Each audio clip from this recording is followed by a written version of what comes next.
Speaker. I call Kalan Wuljit Singh Bakshi. Thank you, Mr. Speaker, for the opportunity to speak during the second reading of Organised Crime and Anti-Corruption Bill. First of all, I would like to commend the Minister of Justice, Honourable Amy Adams, for progressing this bill.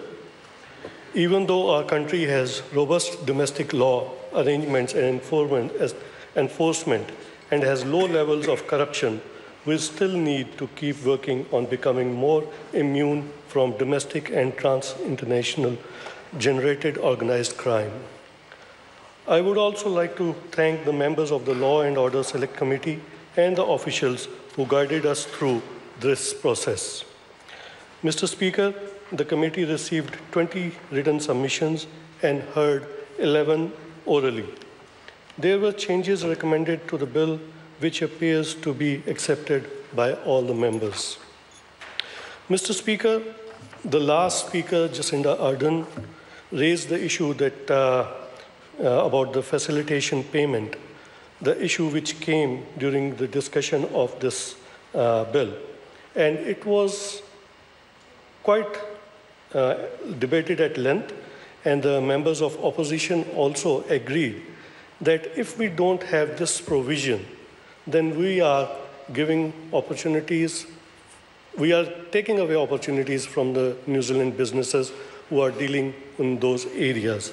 These are the minor payments, and it has been particularly worded that the facilitation payment is not included as a bribe in this bill because these payments are very small in nature for an action within the scope of an official ordinary duty and does not involve a decision about awarding new business or continuing existing business. One of the examples which was given during the Select Committee was that in some of the countries, to move a file from one desk to other desk, sometimes you have to give some facilitation payment to a peon. And that is not a huge amount. It is a token money which is paid, and that makes the work easy for the businesses to deal with such situations. If they don't pay, then these files keep on sitting on the first desk and not move to the next level. So that was the reason, and we had a very good discussion, and opposition members also participated in this.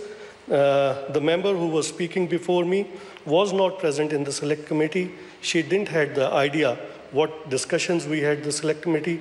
So I want to clarify and let her know that this discussion took place and all the members agreed that we don't want to put New Zealand businesses at disadvantage, and we want to make sure that they are on the level playing field.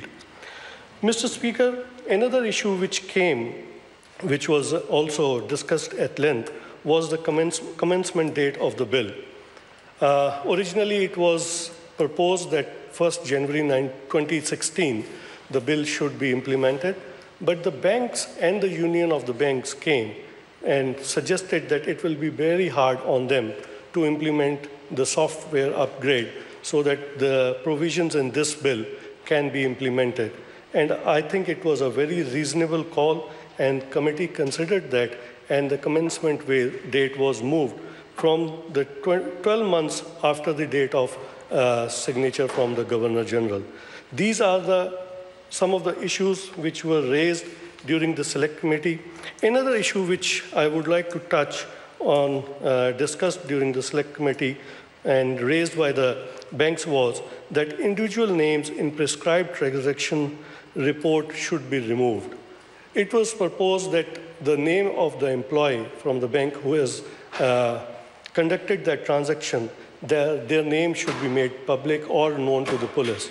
But banks were very hesitant on this clause, and they did not agree to this. And this was amended, and we made a change and removed the requirement that the individual employee be named in prescribed transaction report.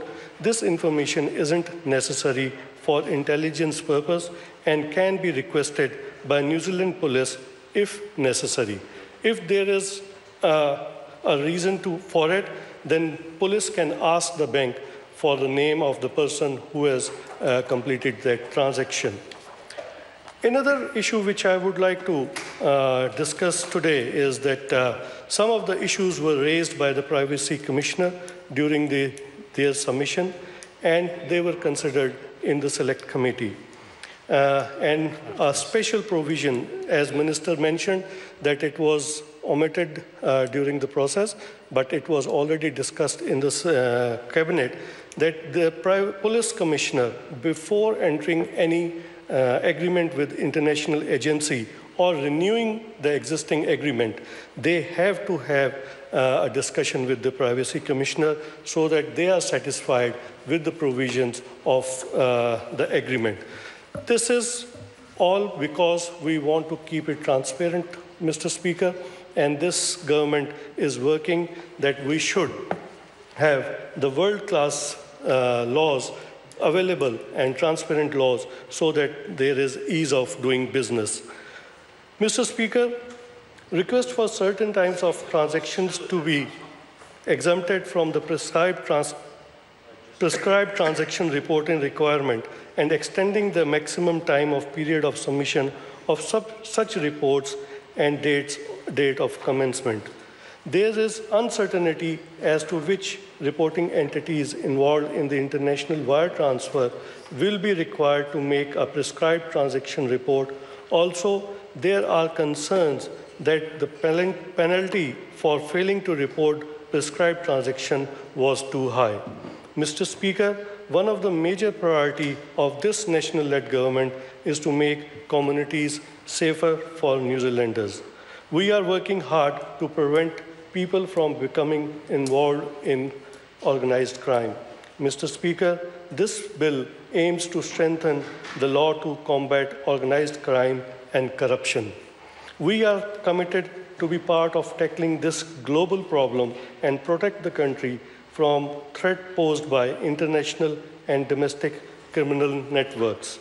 Once again, I would like to mention few points that how this bill will have achieving our purposes. It implements proposal containing in all of government response to organized crime, which was reported in August 2011, when the government released an all of government response to organized crime. It was realized that even though New Zealand has got strong legislative framework in practice to obstruct organized crime, a number of amendments are required to address gap in law that are reflected in this omnibus bill. The bill will ensure that law enforcement agencies are able to quickly and effectively respond to new challenges. Mr. Speaker, we all want to maintain that New Zealand's reputation as a fair and transparent country. People from more than 200 different ethnicities live in New Zealand, and our country ensures that everyone is treated fairly. This bill will improve New Zealand's ability to cooperate with international partners to disturb organized crime and enhance New Zealand's compliance with a number of international conventions, including the OECD Convention on combating bribery of foreign public officials in international business transactions, and the United Nations Anti-Trafficking Protocol. Mr. Speaker, one of the significant challenges for us is to reduce the use of cannabis and methamphetamine that leads to physical as well as mental ill health. I would like to acknowledge New Zealand Police for helping us in tackling this problem through their recent implementation of organized crime and methamphetamine control strategy in coordination with Customs. Mr. Speaker, apart from reducing drug-related harm, especially to the vulnerable population like the youth, we are also focusing on issues like robberies, theft, and frauds. This will help in raising awareness, especially in young ones, of the potential to risk harm that these drugs could cause. We want to be able to reduce people's desire for illegal and illegally sourced goods and services that further increase the risk involved with offending. The Penalty for bribery and corruption type offences under the Secret Commission Act 1910 will increase from maximum of 2 years imprisonment to the maximum of 7 years imprisonment. Mr. Speaker, I commend this bill to the House. Mr. Speaker. The Honourable for